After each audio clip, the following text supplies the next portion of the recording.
Hello, viewer.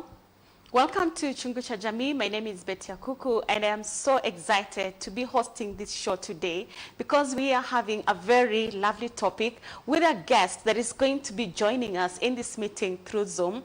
Today, as we look at our country right now, we're in a situation where we are locked down, and this means that we are not going out to do our normal business and go out to work as usual, and life has kind of changed.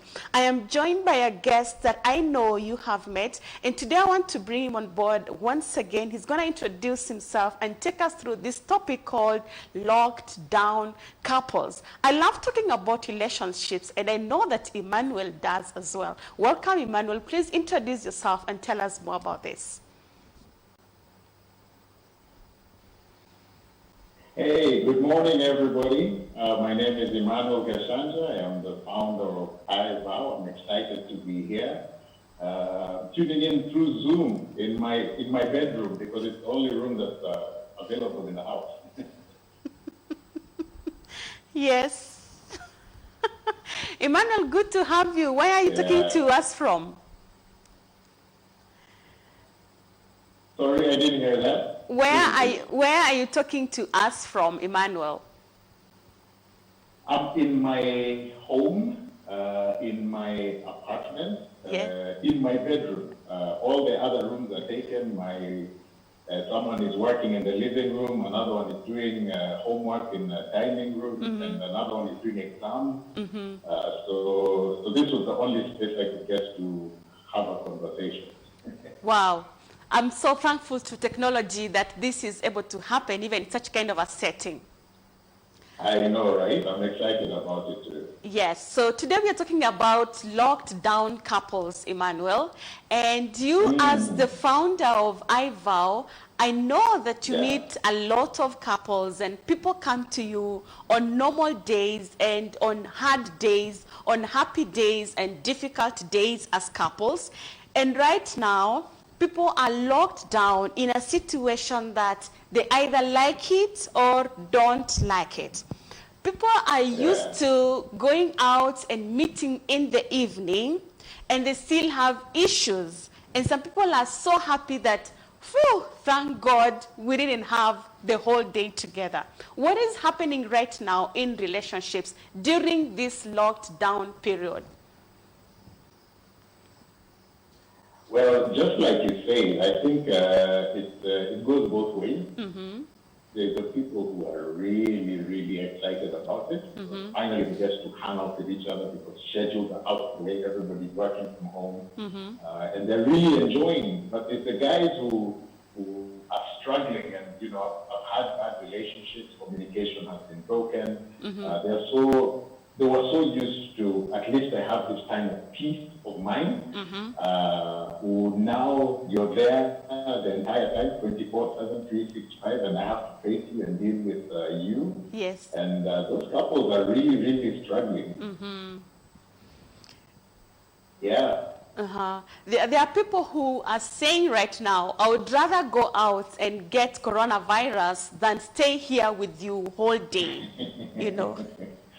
And I wonder how they are surviving, because this is really a test of time. It is really a test of love. We have been living together, seeing each other once in a while. But right now, we are locked down together 24/7. You are not leaving my space, and I'm not leaving your space. How is it for many couples right now? I like the way you said for some people it's a joy, and for some people it's such a struggle. What cases have you had to deal with during this time? Well, during this time, most of the cases I've dealt with are not as bad. However, there was a couple friend of mine who was helping counsel another couple who, in the midst of their Zoom call, that couple started fighting, and there was nothing they could do about it. Just because of, there are some things that have come up in the relationship that were very difficult, and they were struggling to resolve it, and no one wanted to back down. So they actually started fighting in front of them, and while on the Zoom call. So yeah, so there are some situations that are not good. There are some where I've had of the spouses are sleeping in different rooms now, just so that they can maintain their own sanity, and they don't talk to each other, and that's like a really horrible way to live with each other. So yeah, so those are just some of the situations I've had, have had to deal with. But most of them, at least through the Zoom, at least they have accorded me courtesy. Even though through the conversations you can tell that they're having a very difficult time. But they've accorded courtesy, and at least in the midst of the counseling, in the midst of the session, at least they are having a conversation, even though they are having a conversation. Okay.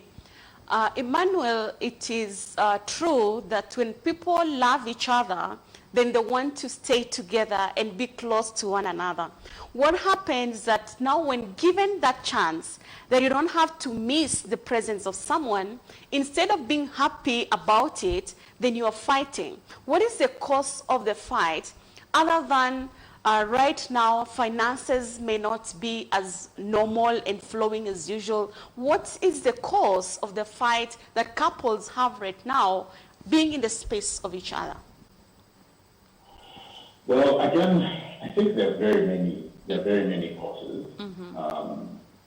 One is that the financial strain is very huge, especially for those who are entrepreneurs. Yeah. And because their businesses or their offices or their spaces are not opening, there is no income coming. For those who depended on funding, the funding is not coming in as they expected. So they can't get any income, can't pay their employees, and if they're dealing with goods that are perishable, things are crazy. So that is now translated to the fact that, rent still needs to be paid, food needs to be bought, bills in the home needs to be paid, and it's causing a lot of tension within the home. And we all know that different people deal with tension and, tough seasons very differently. Some shut down, some lash out, and then some just become recluse. So they just, go and hide somewhere. So and there's not that cohesion that we need as a couple to be able to deal with it. And that's just the financial aspect. For some, over the years, after getting married, there are some things that, with your spouse became, just small frustration. And when they are away, at least you get a break. So now you're in each other's face 24/7 and having to deal with each other. Yes. And, those are big issues. Some, by the time this session, or rather this season began, where we were all forced to work from home, they had just learned some truths about their spouse. Some had learned of infidelity in marriage. Some had just learned about, different secrets that were in marriage. And now you have to face this person on a daily basis. You still have that anger. You still have that disgust of them. And now you have to face them constantly. And so it's a huge problem. Whatever so I think are just some of them. Yeah, those are just some of the issues I've been facing and seeing. When couples live together, Emmanuel, and they have time to do different stuff away from each other, sometimes it looks like it's a lot of fun and they're enjoying their own space. And as you have spoken about infidelity, right now it's maybe really not possible to meet out with someone else with whom you're cheating your spouse on, and it may not be easy to find them and meet them, and so you have to just be home. I would like you to deal with these issues, especially on the couples who are struggling, because the ones who are together and having fun, yes, that is the best way to go. That is how marriage was designed. That is how it should be. But in the event that your closeness and your coming together is no longer love, is no longer fun, but it's a fight, it's a struggle. What is your advice to these couples? Because you have mentioned that right now the financial aspect is really difficult for many marriages. But when people walk down the aisle, and I know that when you are joining people, part of the things that they have to say is that for better and for worse. It's not just coming together for money. So now if there is no money, they should be able to remember the vows that they had made before God and before men. But so now they are together, they have all the time in their hands, they have all the time with each other, but they are fighting. What is it that these couples lack? What is the realization that they have now come to? Well, that's a very loaded question. First of all, I always feel like when we are saying vows, they sound very romantic, they sound very amazing, they sound very sweet, they sound very like, oh, you know. Yeah. And we're excited about them. But the thing about vows is that you actually get tested in those vows. I've seen people who are dealing with a sick spouse, and you know, it's a very stressful situation. Yes. I've seen some, you know, again, dealing with the financial, dealing with the work issues, and it's a very difficult thing. I think one of the biggest issues that we have as human beings, period, not just as man and woman, is how we deal with conflict in our relationships. A lot of us are not willing, first of all, to listen, to be understanding, to even take a step to whatever, to compromise, and then also to find a solution. Most of us are very selfish. We are constantly thinking of ourselves and our ideology and our perception of what the issue is. Yes. And because we're constantly thinking of what our perception is, when our spouse shares their perception, we're just like, no, this is wrong. I mean, after all, I have lived for this many years, and this is what I've done, this is what I've thought, and it has worked for me. Who are you to come and tell me about? The truth is, there's very many ways to kill a cat or to skin a cat. And I think we should go into a situation thinking about that. That we need to understand what's your perception, what's my perception, where are you coming from, where am I coming from, and then now begin to deal with that and understand what the root cause of the issue is. If we don't deal with the root cause, it keeps popping up every day, because what we tend to do is, because we do not want to get into conflicts. Conflict is tiring. It wears you out. So we want to just patch the issue, and then we move on. So we never deal with what the root cause is to get us here. I always say, for many couples, if you have followed a lot of the financial advice, financial gurus give us, you should have at least saving for 6 months that you can live on for 6 months right now. But here COVID has come, and you don't have money to go out. You can't afford to stay, indoors. So you find a lot of people, still going out there to try and hustle and exposing themselves to the elements. So it's in doing or understanding what are the fundamental issues, what is the root cause of the issue, and then both of you understanding that if it's affecting me, it's affecting you, and if it's affecting you, it's affecting me. So how can we then work on it so that we can be successful or overcome the issue? And I think that's a huge problem for a lot of people. We don't look at it in that manner. So we are very selfish, self-centered, and you need to line up with the way I'm feeling and what I think. Yes.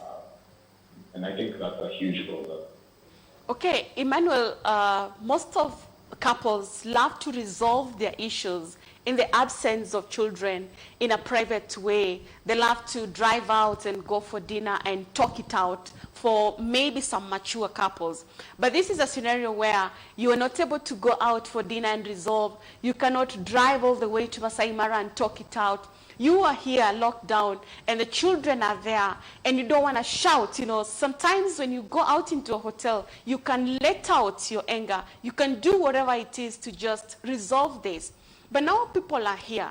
They are not happy with each other. They are so angry and so mad. And the children are here. And sometimes they feel like they had better suppress the anger than let it out for the sake of the children and for the sake of the family. Do you think that is something to do? And what is the other solution or something else that can be done for couples who love to suppress anger? Well, I think you still can.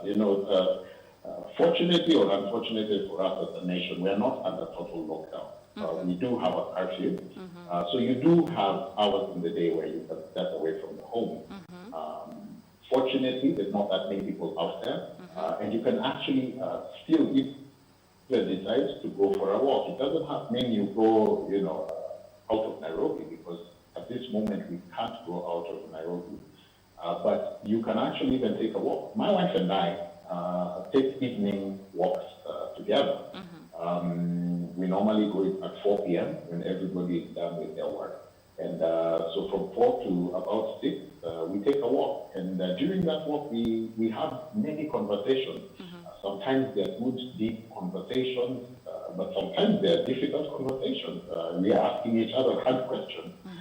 That you're realizing and noticing about someone. I think there was a day she asked me about, our finances and what I'm planning to do. That was a very difficult conversation to have. I know. Because I understood where she was, and I really had to face and present a plan. This is what we're going to. This is how I'm going to be able to pay the rent and the bills at the end of the month. And it's during those walks that we have, those hard conversations. And what I've noticed is, like on the trail that we walk, we found many other couples walking, whether for exercise or for whatever reason. But you see, those moments have brought a lot of bonding for us. Sometimes we just step out of the house because sometimes, this cabin fever can get too much. And we don't necessarily have to get out of the estate, but we can walk, around the estate. Of course, we do the social distancing. But we have conversations. We have those needed conversations. Because it's a must. Yes, so Emmanuel, this is possible for you because you are intentional about making the marriage work. You are intentional about keeping your marriage and your spouse. And you probably know how to do this. But let's look at the couples who are fighting right now, who are having big disagreements, and they do not have solutions. They do not have answers. It could be just within them, but they do not know how to unlock it in this time of lockdown.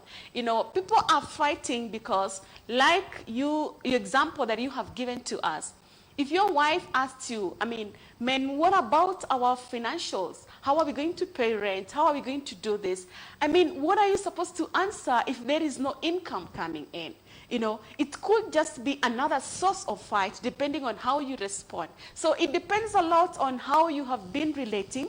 And if you have been keeping a lot of social distancing, not by default, but then now you are together, how are you able to solve this? Well, sometimes I feel like,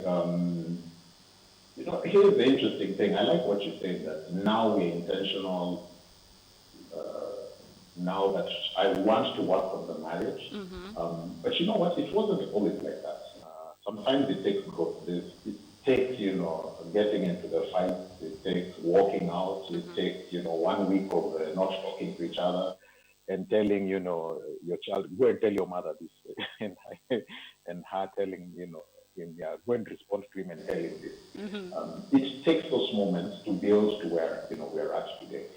I think one of the biggest advice, I would give, a couple is that I normally feel like we have an issue showing people that we are struggling in our relationships. There was a couple that I wedded not too long, about 2 years ago. They were having having an argument, and this argument had lasted for 3 days, and they could not come to a conclusion of this argument. And so they both agreed, okay, let's get a neutral party. So they called me, and I went to their home, and I sat down. We enjoyed a cup of tea, enjoyed some snacks, and then so we began to have the conversation, So the gentleman spoke and shared things, the lady spoke and shared. So I asked a question or two, and within an hour, we had gotten a solution to it. Yes. And I realized what had happened is everybody was so intent on standing on their ground and not understanding where the other one is. So it took me saying, now, from her perspective, this is how it looks. From his perspective, this is how it looks. And I did not give them a solution. What I did is I helped them talk through so that they would come up with a solution themselves. Because in psychology, they'll tell you that all the solutions that you need in life are actually within you. It's now sometimes for you to go to a counselor or a neutral party to begin to unlock and help you process your thoughts, to be able to unlock that solution that is within you. So what I'd advise couples is find a neutral party. I always say find somebody who's experienced in marriage, but then somebody who has, seemingly the right values, somebody who is for marriage, to help you work through it. And I think it's very, very important. True, Emmanuel. I wonder how you actually get so intentional and deliberate when it comes to marital issues, because a lot of people are not able to contain just the smallest things that make them fight. Whenever they have the littlest of a disagreement, it always ends up in a fight. And people don't know how to do this. And I'm pleased that then you were able to go to their home. And even now, people can still use Zoom and whatever and just talk it out and be helped if they are really intentional about getting a solution. But Emmanuel, for people who are constantly arguing, people who are wishing they will die rather than live with that man or woman, people who are struggling over little things that surround their marriage that is not making their marriage work right now, what exactly are they supposed to do? Because they are thinking the other person is a mistake. And I like the story that you have given to us, your experience. This is not how it always was. There are days when you had to tell your sons, go tell your mother, go tell him, such kinds of things. You sent them, like now you'd actually say, go tell your father there's no milk. Go tell your father there's no sugar. And then go tell your mother I don't have money. How did you overcome such kinds of experiences in your life? Because that is a lot of what is happening right now. The people who are fighting, I guess it's not for the huge and big things. It's just for those tiny and petty things. How did you overcome and get to the level where even in difficult talks, you would still take a walk? Because some people, when they are fighting and situation is so difficult, they cannot afford to be together and just walk along and have a talk and chat. They will burst. How did you overcome? Well, Betty, again, there's this scripture in the Bible that says, my people perish because of a lack of knowledge. In some versions, it says lack of vision. And the person who says ignorance is bliss actually very lied to us. Ignorance is not bliss. Ignorance creates a lot of problems for us. One of the biggest things that I did for myself is to learn what the human mind is like. I began intentionally learning about what is marriage, what does it mean. The truth is, growing up, we are not taught. We just see that there's a father, we just see that there's a mother, and unfortunately, it's not for all of us to see that. So we get into this with our own ideas of what it is, and we put expectations on each other, and they're unfair expectations, and we expect this person to meet them. Yeah. And they expect this person to be the solution, the one to make us happy, the one to bring the solutions to our lives. Yeah. And that's not what marriage is about. Then the second thing is, after learning about what marriage, I learned about what is effective communication. How do I communicate effectively? I remember earlier in my marriage, I would express myself to my wife, and there were moments she would say, "Man, that was so mean, you cut me deep." And I had to ask myself, what is it about what I said that made her feel that way? So I had to now learn how to package my conversation so that it can be received and understood by her. And it's a continuous process. And so first of all was learn about marriage. Two, learn about communication. But three, I went and learned about psychology. Why do we respond and act the way? Why are we wired the way we are as human beings? And these three things have actually helped me a lot in being able to be effective in one, communicating in my marriage with my wife, but also being able to handle conflict therein, but also to be able to come and sit with a couple and then begin to understand from the psychological aspect, from the spiritual aspect, what it is that they are facing, and be able to slowly bring them from where they are to see and understand what the situation is, and to help them now both effectively encounter that situation and deal with it That was in really a manner that is supposed to be dealt with. I appreciate such kind of great efforts that you are putting, especially on your side, for the sake of the marriage. Emmanuel, picture a situation where a couple lives together and one person is so willing to make the marriage work, but the other person is not receptive. As you had said earlier, we are so selfish and generous to ourselves, and we want to be the ones who are heard and understood, not caring about the feelings of the other person, the emotions of the other person, and where they are coming from. In the event like that, one person is so much willing to solve and talk about issues, and the other person is unwilling, what do you do? You know what? The honest truth is, you can only work with somebody who's willing to work with you. In those situations, I'll be honest with you, they've been very difficult. And a lot of times I have to be patient with a couple until both of them are actually willing to have that conversation. I'll tell you this, there's a lot of people who do not believe in counseling at all. So even coming to that space, they're like, they're very guarded. It's only until I'm actually one of those people who are opposed to counseling completely.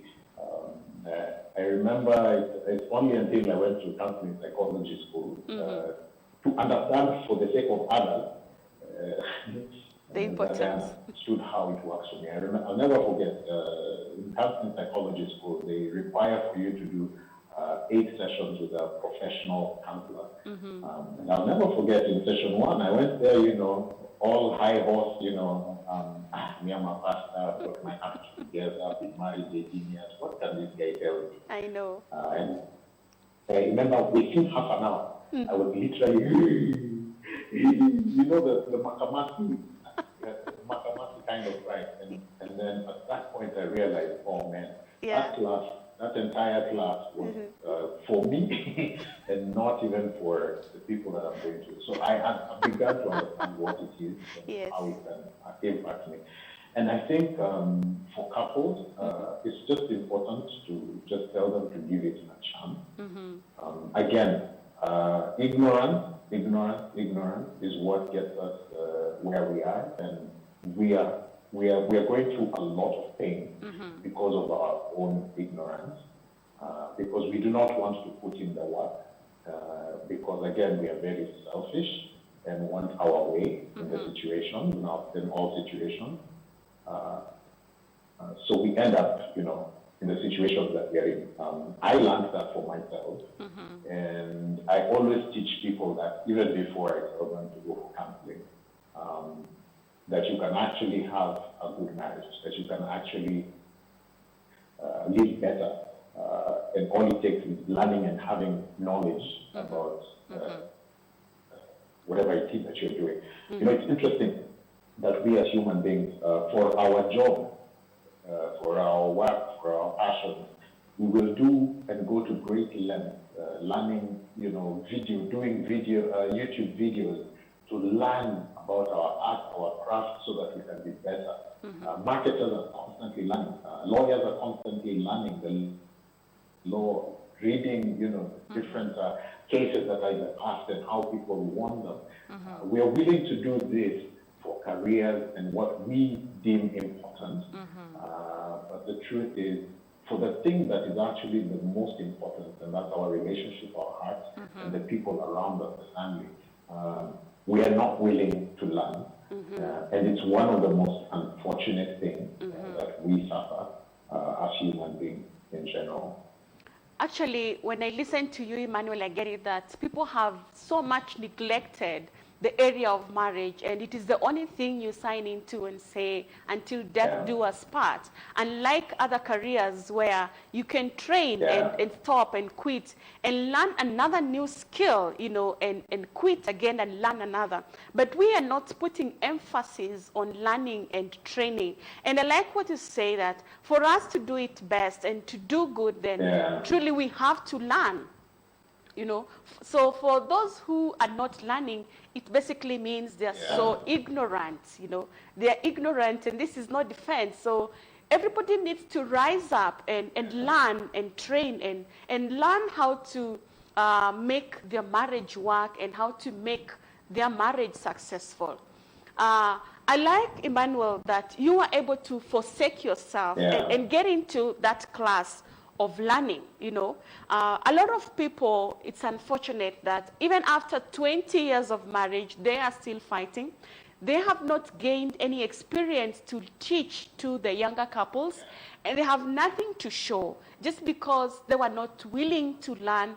They were not willing to gain new skills on even how to live with your spouse.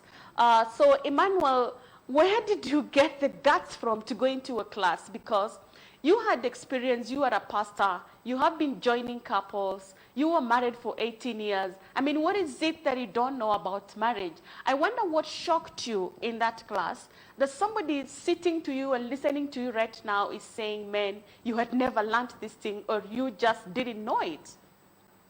What did you find new in that class? So I went to counseling psychology school.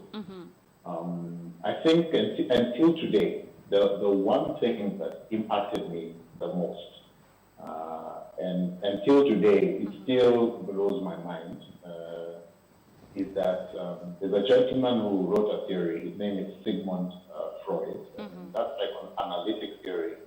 He says that we are pretty much a sum of the things that we have experienced in life.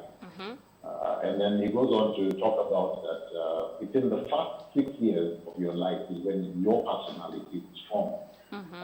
And depending on how you were breastfed, depending on how you were potty trained, that blew my mind, depending on how you were potty trained, depending on how you had a relationship with your father as a woman between the ages of 3 and 4, and as a man with your mother between the ages of 3 and 4. A lot of this determines who you are and how you relate with humanity, in the future. And for a lot of us, some of us came from broken homes. We were raised by a single mother, so there's that other element that was missing. Yes. And the more they started talking about this and saying the different effects, if you are breastfed too little, if you are breastfed too much, and how it will make you a talkative person, or one who chews a lot, or one who keeps quiet.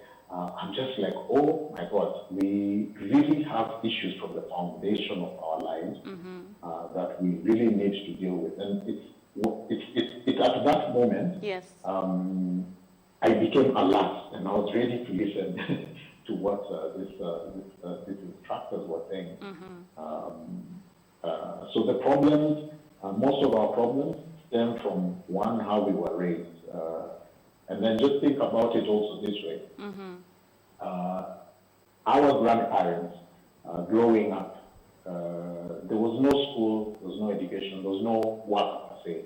It was just a way of life that they led, that they lived. So you grow, you know, and in your growing, you're raised to be a husband and to be a leader within the community. For a lot of us, it's not that. And a lot of us get sent to school to learn because that's what will make us successful. And unfortunately, we focus more on I guess the careers. We focus more on making money than the thing that truly is of value, and that's community and that's family. So we have a lot going against us, and now to turn that when you're 30, to turn that when you're 40, after you've set a default setting as a habit for 30, 40 years, becomes very difficult changing that. Okay. You're going against the grain, very, very hard. I get it, Emmanuel. We have less than 5 minutes to go, but I have to ask you this very important one. You know, many people want to go and see a psychologist or a counselor when the marriage is on the rocks and when things are not doing well. But I like that you just took yourself, you know. It's not a bad thing to just walk into a counselor's office and just find out what goes on and how to enrich and make your marriage really more perfect and powerful. You don't have to wait until things are really bad and your marriage is on the rocks for you to walk into a counselor's office. But Emmanuel, like I had asked you earlier, one person is still very much concerned about this spouse who is so adamant and not willing to do anything and is okay with the status quo. What should the other spouse do? Should they join in that situation or try and keep social distancing at this time in the lockdown?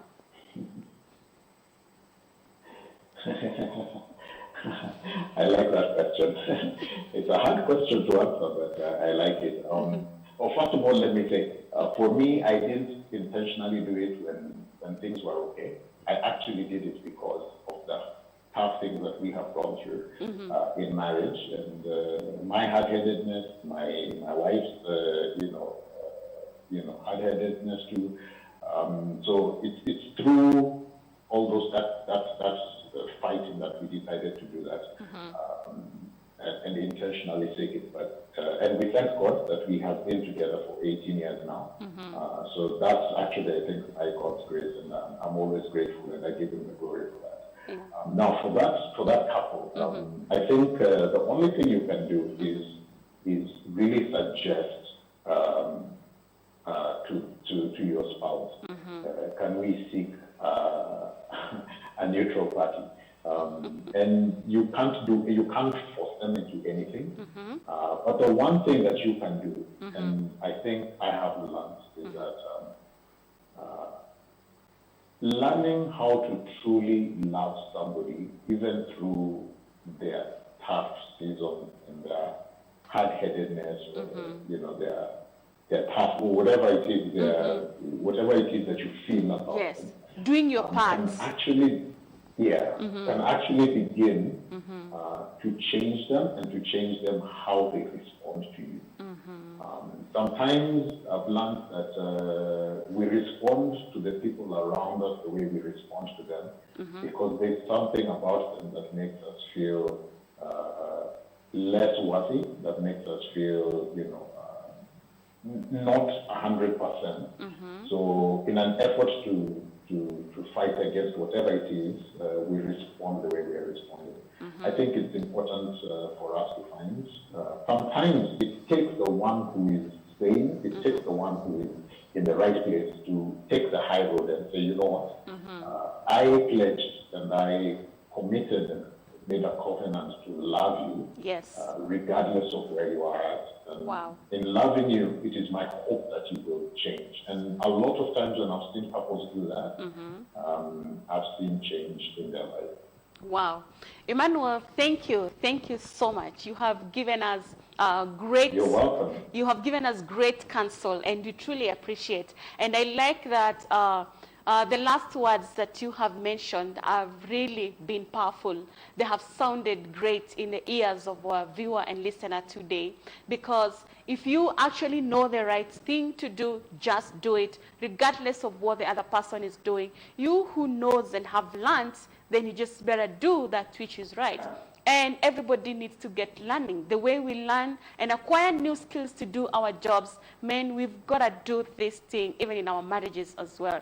I really, really appreciate that Emmanuel was able to join us through Zoom and teach us and counsel us even during this time, so that we are not just together fighting, but instead loving on each other. I'm so grateful also to our viewer who has been watching this program. I appreciate that you are here with us. Please do join us again next time. I hope that you have enjoyed. My name is Betty Akuku. See you.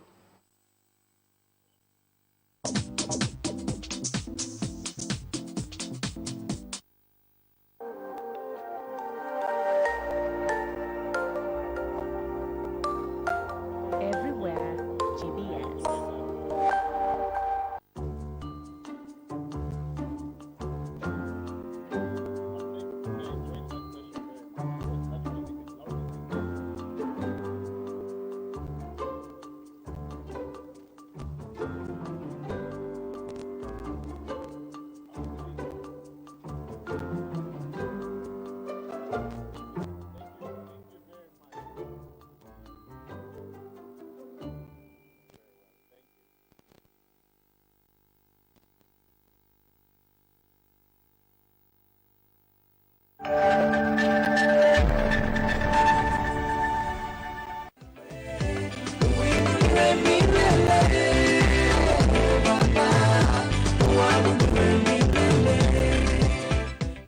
More life, more life, more life. That fiery again, preacher boy, and that's still me name. Yeah man, for Jesus me friend.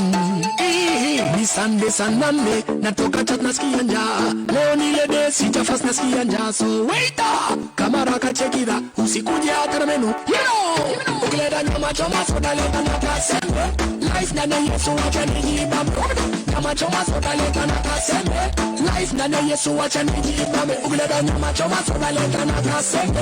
Life na Yesu acha nijibambe. Nyama choma soda leta na kasembe. Life na Yesu acha nijibambe. Ngaiji kile naita paso babwa. Waisraeli waliminya nyama choma. Ono yeme, kuja ndani sedingi ya ndani. Come down, inje ya kuna amani barwa. Inje kwa mlango damu Yesu inabonga. Come down, ya Moses na Joshua ndani. Unapata mkate wa uzima uliokoka. Na dhambi bye bye uliokoka. My God, kwa shetani uliondoka. Utapata more life. Wait, 3. Ukileta nyama choma soda leta na kasembe. Life ndani Yesu acha nijibambe. Nyama choma soda leta na kasembe. Life ndani Yesu acha nijibambe. Ukileta nyama choma soda leta na kasembe. Life ndani Yesu acha nijibambe. Nyama choma soda leta na kasembe. Life ndani Yesu acha nijibambe. Asema hii ni mkate uzima, soma Bible uone ni true. Fish na mkate walitia ndani.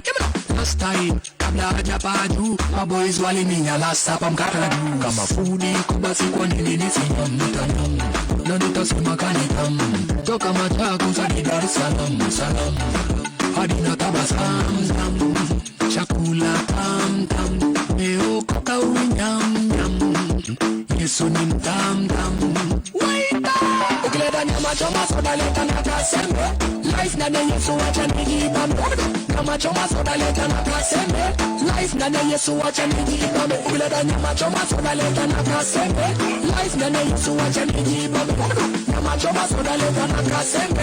Life ndani Yesu acha nijibambe. Ngaiji kile naita paso babwa. Waisraeli waliminya nyama choma.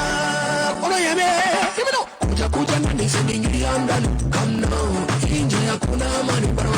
Inje kwa Yesu inabonga. Calm down, kina Moses na Joshua ndani. Unapata mkate wa uzima weokoka. Achana na dhambi, bye bye weokoka. My God, kwa shetani weondoka. Utapata more life. Wait, please. Ukileta nyama choma soda leta na kasembe. Life ndani ya Yesu acha nijibambe. Nyama choma soda leta na kasembe. Life ndani ya Yesu acha nijibambe. Ukileta nyama choma soda leta na kasembe. Life ndani ya Yesu acha nijibambe. Nyama choma soda leta na kasembe. Life ndani ya Yesu acha nijibambe.